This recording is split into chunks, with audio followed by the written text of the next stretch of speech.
Assalamualaikum warahmatullahi wabarakatuh. Sahabat beriman, bisakah Anda bayangkan seorang pria yang dijuluki Bapak Kebijaksanaan, Abu Hakam, oleh kaumnya, namun dijuluki Bapak Kebodohan, Abu Jahal, oleh Nabi Muhammad SAW. Pria ini adalah perancang strategi untuk membunuh Nabi, orang yang melempar kotoran saat Nabi sholat, dan yang paling kejam, membunuh seorang wanita hanya karena imannya. Namun, ada rahasia besar di baliknya. Setiap malam, pria ini diam-diam menyelinap ke dekat rumah Nabi hanya untuk mendengarkan Al-Quran karena terpukau keindahannya. Kami akan bedah total mengapa Abu Jahal yang akalnya cerdas memilih mati dalam kesombongan, menolak kebenaran yang sudah jelas di depan matanya. Dan puncaknya, bagaimana dua anak muda yang haus akan keadilan berhasil mengakhiri riwayat Fir'aun umat ini di Perang Badar. Tonton sampai tuntas dan kita akan pahami bahwa kebodohan sejati bukanlah pada kurangnya ilmu, melainkan pada kesombongan hati dan fanatisme buta. Sahabat beriman, sebelum kita selami lautan ilmu tentang permusuhan abadi ini, luangkan waktu sejenak untuk menekan tombol like, tinggalkan komentar yang bermanfaat, dan subscribe agar sahabat beriman terus menjadi sumber inspirasi dan cahaya ilmu bagi kita semua. Kisah Amr bin Hisham yang kita kenal sebagai Abu Jahal adalah sisi gelap dari sejarah Islam. Sebuah kisah yang mengajarkan tentang bahaya kesombongan dan fanatisme kesukuan yang mampu membutakan mata hati, bahkan terhadap kebenaran yang paling murni. Abu Jahal lahir di Mekah sekitar tahun 572 Masehi. Beliau adalah pemimpin dari suku Quraisy yang sangat disegani, dikenal karena kecerdasan dan kecekapannya dalam berdiplomasi. Saking cerdas dan berpengaruhnya, orang-orang Quraisy memberinya julukan Abu Hakam yang artinya Bapak Kebijaksanaan. Abu Jahal sering menghadiri pertemuan di Darun Nadwah, pusat musyawarah Quraisy, dan pendapat-pendapatnya sangat dipercaya dan sering diikuti oleh petinggi Quraisy saat itu. Ia juga dikenal dermawan, sering menjamu tamu dengan roti dan daging lezat. Sayangnya, semua tindakan baik itu dilakukan bukan karena keikhlasan, melainkan agar ia mendapatkan pujian dan meningkatkan status sosialnya. Di sisi lain, kaum muslimin menjulukinya Abu Jahal yang berarti bata kebodohan. Kenapa dibilang bodoh padahal cerdas? Inilah inti dari kisah ini. Kebodohan yang dimaksud Nabi Muhammad SAW bukanlah kebodohan akal, melainkan kebodohan hati yang menolak kebenaran karena gengsi dan kesombongan. Fakta ini terungkap dalam sebuah kisah yang menunjukkan betapa kuatnya pengaruh Al-Quran, bahkan pada hati yang paling keras. Suatu malam, Abu Jahal bersama Utbah bin Rabi'ah dan Umayyah bin Khalaf, tiga tokoh penentang utama Nabi, diam-diam menyelinap di dekat rumah Nabi Muhammad SAW. Mereka bertiga yang sangat membenci Islam terpukau keindahan ayat-ayat yang dibaca Nabi saat sholat di malam hari. Uniknya, mereka bertiga memilih tempat yang berbeda agar tidak ketahuan satu sama lain dan mendengarkan Nabi membaca Al-Quran dengan khusyuk sampai fajar menyingsing. Subuh hari saat mereka pulang, mereka bertemu di tengah jalan dan saling mencela. Apa yang kalian lakukan tadi malam? Bukankah kita sudah bersepakat untuk tidak mendengarkan Muhammad? Mereka janji tidak akan mengulanginya. Tapi tebak apa yang terjadi? Keesokan malamnya mereka ulangi lagi hal yang sama. Mereka kembali menyelinap ke sisi rumah Nabi dan malam ketiga mereka ulangi lagi. Kisah ini menunjukkan bahwa secara fitrah hati mereka mengakui keindahan dan kebenaran Al-Quran. Namun ketika pagi tiba, gengsi dan kesombongan kembali menguasai. Pada suatu subuh setelah 3 malam berturut-turut, Abu Jahal yang paling tua dan paling berkuasa akhirnya buka suara dengan nada tegas kepada Utbah dan Umayyah. Oke bro, mulai besok kita janji tidak ada yang datang ke sini lagi. Gawat kalau Quraisy tahu kita begini. Lalu Utbah bin Rabi'ah yang hati nuraninya masih menyuarakan kebenaran bertanya kepada Abu Jahal. Wahai Abu Hakam, bukankah engkau sudah mendengar sendiri bacaan Muhammad? Demi Allah, bukankah kita tahu itu kebenaran? Kenapa engkau enggan memeluk Islam? Dan inilah jawaban Abu Jahal yang abadi sebagai simbol kebodohan hati. Dia mengatakan, kami dan Bani Hashim sama-sama bersaing memperebutkan kemuliaan. Mereka memberi makan, kami memberi makan. Mereka memberi tumpangan, kami memberi tumpangan. Sekarang mereka mengatakan, di antara kami ada nabi yang diutus dari langit. Kapan lagi kami bisa menyamai kemuliaan ini? Demi Allah, aku sudah bertekad, aku tidak akan ikut Muhammad. Sahabat beriman, Abu Jahal menolak kebenaran bukan karena ia tidak tahu, melainkan karena fanatisme kesukuan dan gengsi buta. Dia lebih memilih status sosial dan membela sukunya daripada menerima kebenaran yang sudah jelas di depan matanya. Dan inilah yang membuat Nabi Muhammad SAW menjulukinya Abu Jahal, bapak kebodohan. Situasi kota Mekah yang dipimpin Abu Jahal menjadi sangat tidak bersahabat bagi kaum muslimin. Mereka dihantam siksa fisik, tekanan mental, bahkan ancaman pembunuhan. Ironisnya, sebelum Nabi berdakwah, penduduk Mekah menyanjung Nabi dengan gelar Al-Amin, orang yang paling jujur dan terpercaya. Semua orang respek kepadanya. Namun begitu Nabi menyampaikan dakwah Islam, yang dulu memuju berubah mencaci. Abu Jahal menunjukkan kebenciannya dengan cara yang sangat keji. Yang pertama, gangguan di tempat ibadah. Suatu ketika, Nabi Muhammad mau melaksanakan sholat di masjid. Abu Jahal mendatangi beliau, mengejek sholat itu sia-sia dan menantang Nabi. Nabi tidak menanggapi dan melanjutkan langkahnya. Hal ini membuat Abu Jahal semakin kesal. Yang kedua, percobaan pembunuhan 1, kotoran. Abu Jahal memerintahkan anak buahnya membawa kotoran unta dan meletakkan kotoran itu di atas kepala dan pundak Nabi saat beliau sedang sujud. Nabi tetap diam dan bersabar, hingga akhirnya putri beliau Fatimah datang dan membersihkan semua kotoran itu dengan tangannya. Yang ketiga, percobaan pembunuhan 2, menginjak tengkuk. Abu Jahal bersumpah akan menginjak tengkuk Nabi saat beliau sedang sujud. Dia melangkah menuju Nabi, namun tiba-tiba dia lari berbirit-birit, wajahnya pucat basi. Yang keempat, perlindungan ilahi. Ketika ditanya teman-temannya mengapa ia lari, Abu Jahal menjawab, waktu aku mau menginjakkan tengkuk Muhammad, tiba-tiba aku melihat ada parit besar dengan api yang menyala-nyala di depannya dan ada banyak sayap besar yang siap menghancurkanku. Aku sangat takut.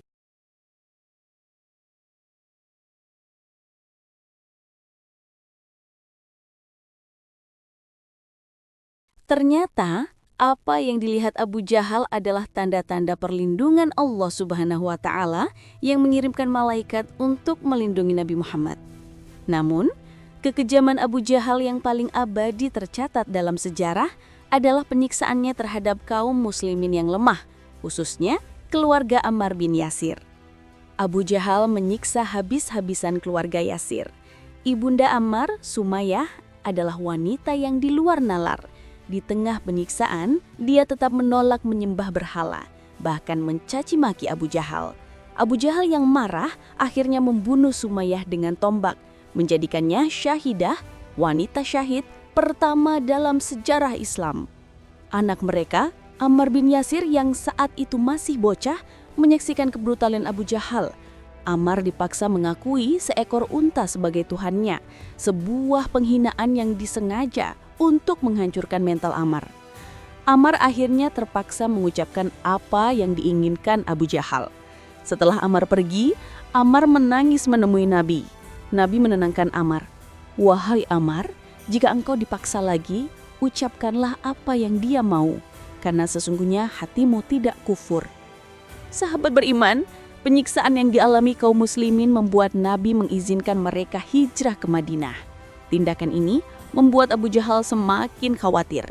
Dia takut kaum muslimin akan mendapatkan kekuatan baru di sana. Maka Abu Jahal merancang strategi jahatnya yang paling besar, membunuh Nabi Muhammad SAW. Dia mengusulkan di Darun Nadwah, kita harus kumpulkan pemuda-pemuda dari berbagai kabilah di Mekah dan kita kepung rumah Muhammad. Saat tengah malam, kita bunuh dia bersama-sama. Jika kita bersatu, tidak ada seorang pun dari Bani Hashim yang akan berani melindunginya. Rencana ini disetujui semua pemimpin Quraisy. Mereka yakin ini rencana paling brilian. Ternyata Allah sudah mengetahuinya. Allah mengirimkan malaikat Jibril untuk memberitahu Nabi tentang ancaman itu. Allah Subhanahu wa Ta'ala berfirman dalam surah Al-Anfal ayat 30. Dan ingatlah, ketika orang-orang kafir itu memikirkan daya upaya terhadapmu untuk menangkap dan memenjarakanmu, atau membunuhmu, atau mengusirmu. Mereka memikirkan tipu daya dan Allah menggagalkan tipu daya itu. Dan Allah sebaik-baik pembalas tipu daya.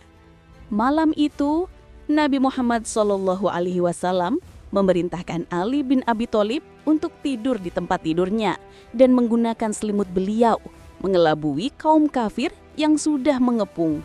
Nabi berhasil keluar dan bersama Abu Bakar melanjutkan perjalanan hijrah ke Madinah.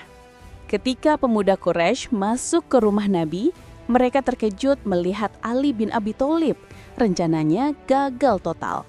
Kemarahan Abu Jahal semakin menjadi-jadi.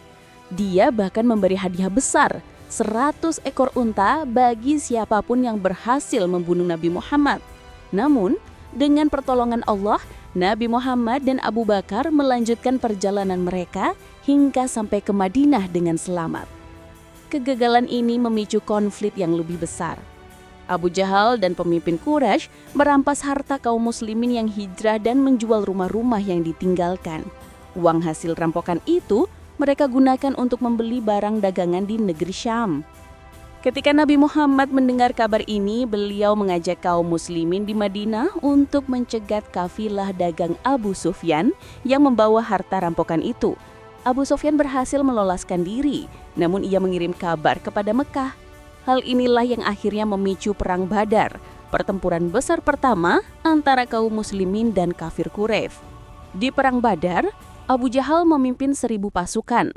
Ketika pertempuran mencapai puncaknya, tiba-tiba Abu Jahal yang dikelilingi 10 lapisan pasukan pelindung menjadi sasaran utama.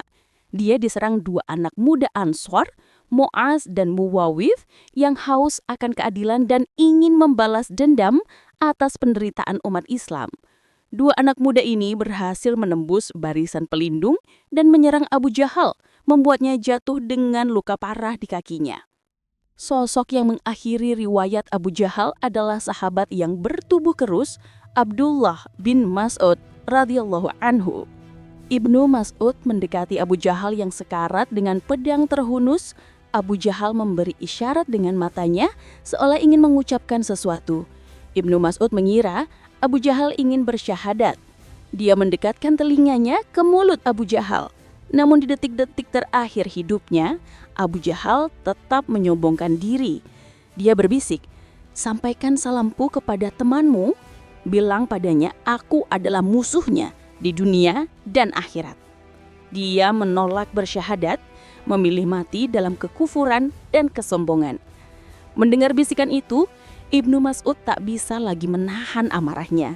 Tanpa ragu, ia memenggal leher Abu Jahal, mengakhiri hidup musuh besar Islam itu.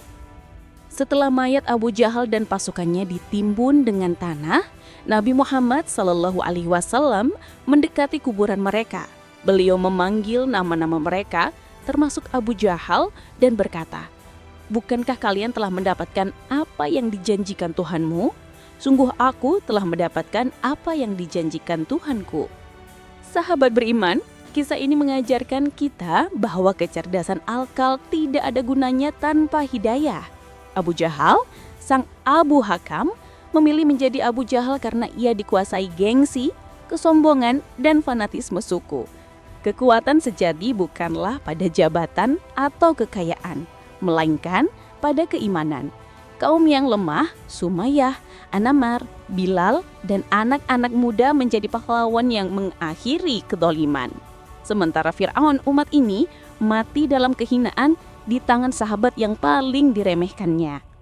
Jika kamu merasa cerita ini menginspirasi, jangan lupa kasih like, share ke teman-temanmu, dan subscribe agar sahabat beriman terus menjadi sumber inspirasi bagi kita semua. Dan, komen di bawah ya. Apa pelajaran terbesar yang kamu dapat dari kisah kematian Abu Jahal ini? Saya penasaran banget mau dengerin pendapat kalian. Sampai jumpa di cerita seru berikutnya. Stay inspired and spread positivity. Wassalamualaikum warahmatullahi wabarakatuh.